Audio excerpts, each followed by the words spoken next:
Hello বন্ধুরা, ডিমের তো অনেক রেসিপি অনেকভাবে খেয়েছেন, কিন্তু এইভাবে একবার বাড়িতে বানিয়ে খেয়ে দেখুন। এটা রুটি, নান, কুলচা, পরোটার সঙ্গে একেবারে জমে যাবে।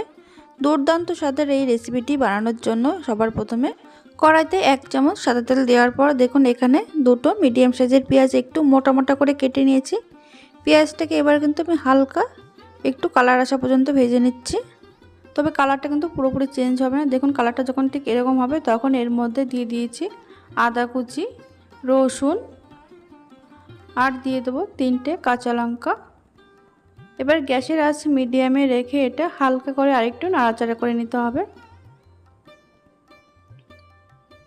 তারপরে দিয়ে দিচ্ছি 7-8টা কাজু দিয়ে আরও কিছুক্ষণ নাড়াচাড়া করে নেব এটা।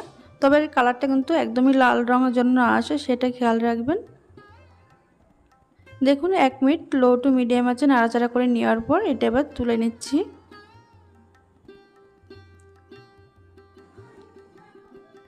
এবার এগুলো পুরোপুরি ঠান্ডা করে নেব। আর এদিকে দেখুন আমি আগের থেকে 5টা ডিম সিদ্ধ করে রেখেছিলাম, সিদ্ধ করে খোসাটা ছাড়িয়ে নিয়েছি। এবার একটা ছুরি দিয়ে ঠিক এইভাবে ডিমগুলো কেটে নিচ্ছি, যাতে করে মশলাটা কিন্তু এর মধ্যে খুব সুন্দরভাবে ঢোকে আর খেতেও বেশ ভালো লাগবে ডিমটা।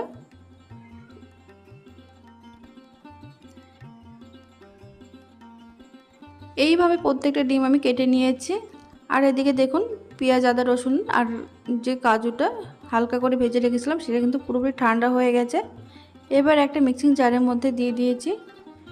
তারপরে দিয়ে দিলাম বেশ খানিকটা ধনেপাতা। এবার এর মধ্যে দিয়ে দেবো আমি 2 টেবিল চামচ মতো জল। এবার এটা মিহি পেস্ট তৈরি করে নিতে হবে। দেখুন খুব সুন্দরভাবে এটা তৈরি হয়ে গেছে। এবার যে কড়াইতে আমি পেঁয়াজটা ভেজে রেখেছিলাম সেই কড়াইতে দিয়ে দিচ্ছি 2 চামচ সাদা তেল। তার মধ্যে দিয়ে দিচ্ছি গোটা গরম মশলা আর গোটা জিরে। ফোড়ন থেকে যখন সুন্দর গন্ধ বের হবে তখন যে বাটা মশলাটা ছিল সেটা আমি এর মধ্যে দিয়ে দিলাম। এই সময় আমি গ্যাসের আঁচ একদম লোতে রেখেছি। লোতে রেখে মশলাটা কিন্তু একটু কষিয়ে নেব। এই এগ কারিটা কিন্তু ফ্রাইড রাইস, পোলাওর সঙ্গে খেতে দারুণ লাগে। আপনারা অবশ্যই এভাবে বাড়িতে বানিয়ে খেয়ে দেখবেন। দেখুন 2 মিনিট কষিয়ে নিয়েছি। এবার এর মধ্যে দিয়ে দেব কিছু গুঁড়ো মশলা। দিয়েছি 1/2 টিস্পুন জিরের গুঁড়ো, 1/2 টিস্পুন ধনে গুঁড়ো, 1/2 টিস্পুন হলুদ আর কালারের জন্য দিয়ে দিলাম আমি 1/2 টিস্পুন কাশ্মীরি লাল লঙ্কার গুঁড়ো। এটা কিন্তু লো টু মিডিয়াম আছে এটা মশলাটা কষিয়ে নেব। মশলা থেকে যখন তেল ছেড়ে দেবে তখন এর মধ্যে দিয়ে দিতে হবে ফেটিয়ে রাখা টক দই 2 চামচ আর বাটি দিয়ে সামান্য একটু জল দিয়ে দিলাম স্বাদ অনুযায়ী নুন। এবার লো আছে আরও কিছুক্ষণ কষিয়ে নেব। দইটা দেওয়ার সময় গ্যাসের আঁচ কিন্তু একদম লোতে রেখে এটা দিতে হবে। তারপরে লো আছে কিছুক্ষণ কষিয়ে নেব। এটা কষতে কষতে আমি অন্যদিকে একটা ফ্রাই প্যানে দিয়ে দিচ্ছি 1 চামচ সাদা তেল।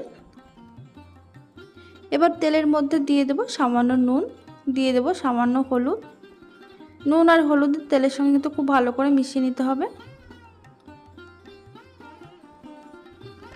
দেখুন নুন আর হলুদটা কিন্তু খুব ভালো করে তেলের সঙ্গে মিশিয়ে নিয়েছি। এবার সিদ্ধ করে রাখা ডিমটা আমি দিয়ে এর মধ্যে হালকা করে একটু ভেজে নেব।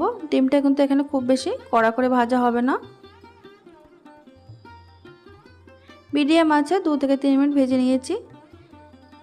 এবার এদিকে দেখুন মশলাটাও কিন্তু খুব সুন্দরভাবে কষানো হয়ে গেছে, তেলও ছেড়ে দিয়েছে। তা এর মধ্যে দিয়ে দিলাম আমি 1/2 চামচ চিনি দিয়ে আবারও ভালো করে একটু নাড়াচাড়া করে নিচ্ছি। এবার দিয়ে দেব ভেজে রাখা ডিম। আপনার ডিমটা আগেই ভেজে তুলে নিতে পারেন। দেখুন ডিমটা দিয়ে মশলার সঙ্গে আরও কিছুক্ষণ আমি কষিয়ে নেব, 1 থেকে 1.5 মিনিট মতো। কালারটা কিন্তু খুব সুন্দর এসছে, আফগানি এগ কারি কালারটা।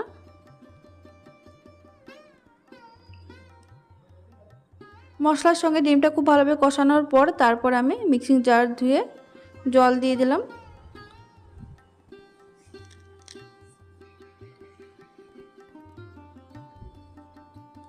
এই রান্নাতে কিন্তু খুব বেশি ঝোল হয় না, একটু হালকা গ্রেভি থাকে, ঠিক সেরকমভাবে জলের পরিমাণটা দিতে হবে। জলটা দিয়ে ভালো করে মিশিয়ে ঢাকা চাপা দিয়ে এটা মিডিয়াম আঁচে আমি 3 থেকে 4 মিনিট রান্না করে নেব।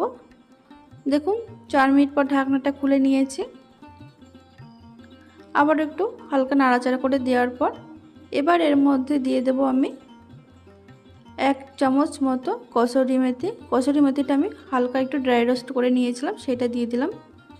আপনারা কিন্তু অবশ্যই কসুরি মেথিটা দেবেন, তবে কিন্তু এর টেস্টটা কিন্তু অসাধারণ আসবে।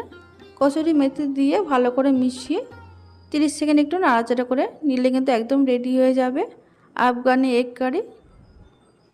তাহলে বন্ধুরা, আজকের এই ডিমের নতুনত্ব রেসিপিটি আপনাদের কাছে কেমন লাগলো অবশ্যই কমেন্টের মাধ্যমে জানাতে ভুলবেন না। ভিডিওটি ভালো লাগলে লাইক আর সাবস্ক্রাইব করে পাশে থাকবেন আর প্রচুর শেয়ার করে দেবেন।